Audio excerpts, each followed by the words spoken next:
नमस्कार छात्रों, आज का हमारा विषय है हिंदी में वितान भाग 2 से वितान पाठ्य पुस्तक जो आपकी है हिंदी कक्षा 12 का वितान भाग 2 से पाठ सिल्वर वेडिंग। लेखक इसके मनोहर श्याम जोशी हैं। इस पाठ में सिल्वर वेडिंग में जैसे कि आप समझते हैं सिल्वर वेडिंग शादी की 25वीं वर्षगांठ, यशोधर बाबू की शादी की 25वीं वर्षगांठ का इसमें उनके मतलब उसका सीन दिखाया गया है। सिल्वर वेडिंग मनोहर श्याम जोशी द्वारा लिखित एक लंबी कहानी है। प्रस्तुत कहानी के बीच में अंतर्द्वंद, यशोधर बाबू के अंदर अंतर्द्वंद दिखाया गया है। जो हुआ होगा समहाउ इम्प्रॉपर के दो जुमले जो मनुष्य को मनुष्य रखने वाले मूल्य हैं, ये दोनों ही भाव कहानी के नायक यशोधर बाबू के द्वंद्व के कारण हैं। कहानी का नायक अनिर्णय की स्थिति में है, मतलब नायक जो है यशोधर बाबू अनिर्णय मतलब कोई निर्णय नहीं ले पाते हैं, किसी भी चीज को स्पष्ट रूप से वो देख नहीं पाते हैं। उनके अपने अंतर्मन में एक द्वंद्व चलता रहता है। नायक जहाँ अपने बच्चों की तरक्की से सुखी होना चाहिए उसको, वहीं वो अनुभव करता है कि वो खुशहाली का माहौल नहीं है उसके घर में और वो अंदर से खुश नहीं है, जो अपनों में अपनापन परायापन पैदा कर दे। कहानी के प्रारंभ में यशोधर बाबू दफ्तर की घड़ी में, उनकी जो दफ्तर की घड़ी है जो बहुत पुरानी हो चुकी है, उसमें 5:25 बज रहे हैं और उनके हाथ की जो उनकी कलाई की घड़ी है उसमें 5:30 बज रहे हैं, जो उनको उनकी शादी में मिली थी। पहले ज़माने में चाबी भर के टाइम सेट किया जाता था और वो घड़ी 24 घंटे चलती थी।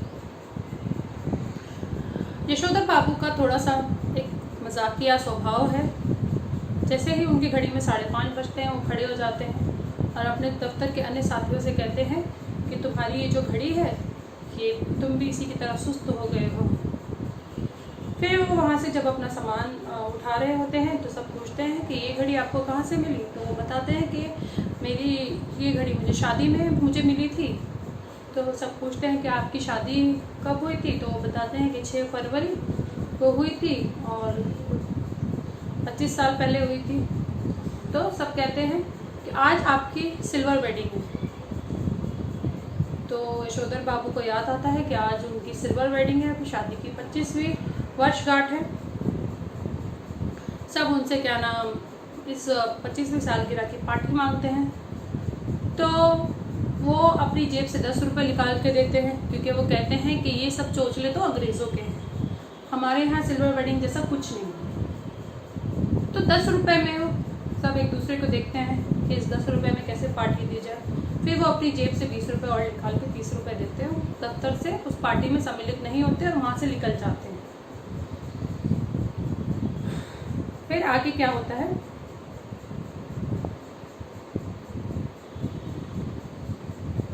यशोधर बाबू के जीवन में उनके मेंटर रहे हैं किशनदा, मेंटर जिनको वो पूछते हैं, जिनके पद चिन्हों पे वो चलते हैं।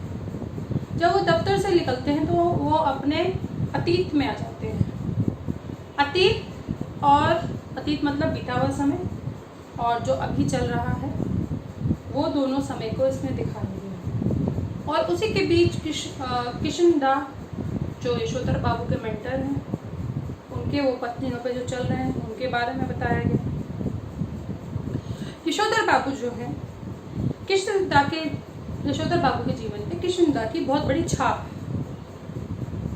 और जब उनको याद आता है कि जब वो दिल्ली आए थे, जो पहाड़ मतलब वो अल्मोड़ा के एक छोटे से शहर में रहते थे, तो पहाड़ी जो लड़के हैं जब वो दिल्ली आए थे तो किशनदा ने उनको अपने यहाँ रहने का जगह दी थी। उन्हें सरकारी नौकरी तब मिल नहीं पाई थी, तो किशनदा ने उनको अपने यहाँ रसोइयाँ रख लिया था और 50 रुपये भी दिए थे कि जाओ अपने लिए कपड़े वपड़े खरीद लो। ये उन्होंने समतल पहाड़ों से जो लड़के आते हैं, जब समतल देश पे जाते मतलब समतल शहर में जाते हैं, तो उनको पनाह देने के लिए किशनदा का घर था। यशोधर बाबू ने रोज़ बिरला मंदिर जाना, मतलब जब वो दफ्तर से निकलते थे तो उनका एक रोज़ का रूटीन कह सकते हैं हम, एक रोज़ का रूटीन था कि वो बिरला मंदिर जाते थे और वहाँ के बगीचे में जाके बैठ जाते थे और वहाँ पे जाके वो प्रवचन सुनते थे और ध्यान लगाते थे। पिछले कई वर्षों से उनकी पत्नी व बच्चे जो हैं, हर छोटी बड़ी बात पर मतभेद उनके बीच में मतभेद हो जाता था। जब उनको उनकी कोई भी बात बुरी लगती तो वह समहाउ इम्प्रॉपर कह के चुप हो जाते। यशोधर बाबू का बड़ा लड़का एक प्रमुख विज्ञापन कंपनी में था जो 2500 रुपये के वेतन पे था। उनका दूसरा बेटा IAS की नौकरी कर रहा है। तीसरा बेटा स्कॉलरशिप लेकर अमेरिका गया हुआ है। उनकी एकमात्र ही बेटी थी जिसको उन्होंने उच्च शिक्षा देकर डॉक्टर बनाया था और अब वो अमेरिका जाना चाहती थी। उनकी दुनियादारी के मामले में उनकी पत्नी और बच्चे काफ़ी सुलझे हुए थे और आधुनिकता को अपना चुके थे। पत्नी भी अपने बच्चों की सलाह मशवरे से सहमत थी, बट यशोधर बाबू उनसे सहमत नहीं रहते थे। उनकी बातों में मतभेद रहता ही रहता था क्योंकि यशोधर बाबू पुराने विचारों के थे। वे किशनदा के सिद्धांत पर ही चलते थे। किशनदा कहते थे कि जो हमारे पूर्वज ने करा है मैं उस पर चलूँगा, और यशोधर बाबू किशनदा के बातों पे चलते थे। उनकी पत्नी कहती थी कि किशनदा का तो कोई परिवार है नहीं, क्योंकि किशनदा ने शादी करी नहीं थी, तो उनको गृहस्थी की क्या समझ। आपकी तो गृहस्थी है, आपको तो हर चीज़ समझना ही है। बट फिर भी जैसे पार्ट में बोला गया है, समहाउ इम्प्रॉपर, जो हुआ होगा क्या हुआ होगा पता नहीं।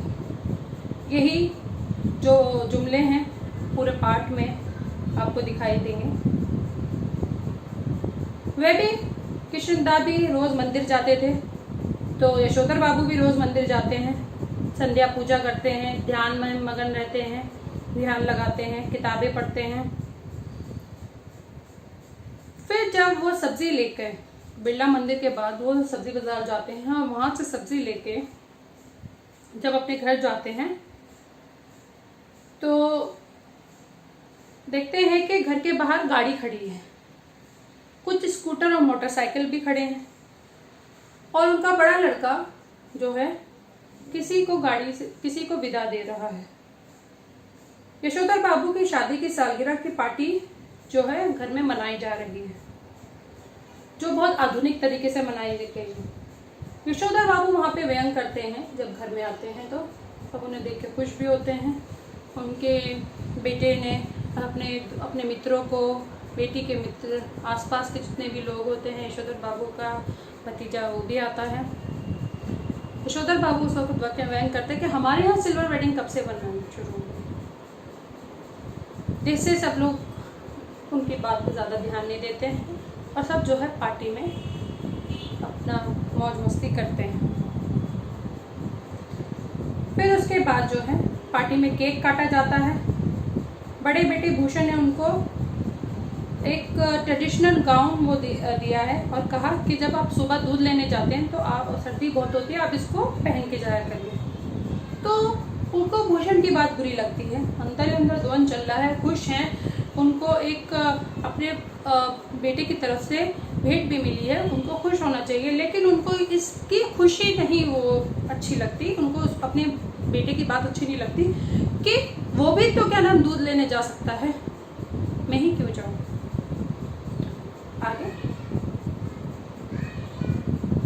आगे वो कहते हैं, वो सोचते हैं कि किशनदा की मृत्यु कैसे हुई होगी, क्योंकि जब वो बूढ़े हो गए थे, जब उनकी सरकारी नौकरी ख़त्म हो गई थी, तो उनसे उनका घर भी सरकारी जो उनका आवास था वो ले लिया गया था। वो अपने गांव चले गए थे और अपने गांव जाने के 1 साल के अंदर अंदर उनकी मृत्यु हो गई थी।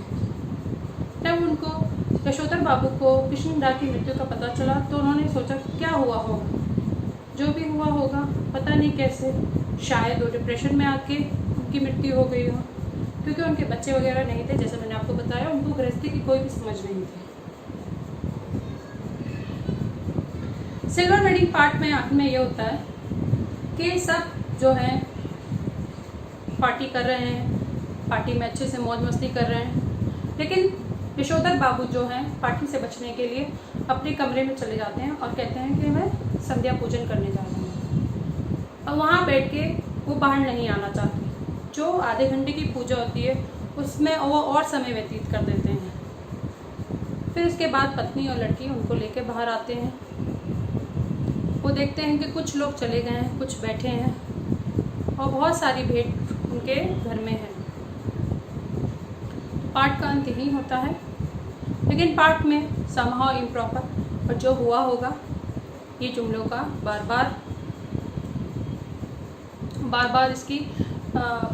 बार इसको दोहराया जाता है। और यशोधर बाबू का अंतर्द्वंद और अनिर्णय की स्थिति को भी देखा गया है। किष्किंधा के पद चिन्हों पे वो चलते हैं, ये भी देखा जाएगा। उनकी पत्नी और उनके बच्चों के बीच का मतभेद भी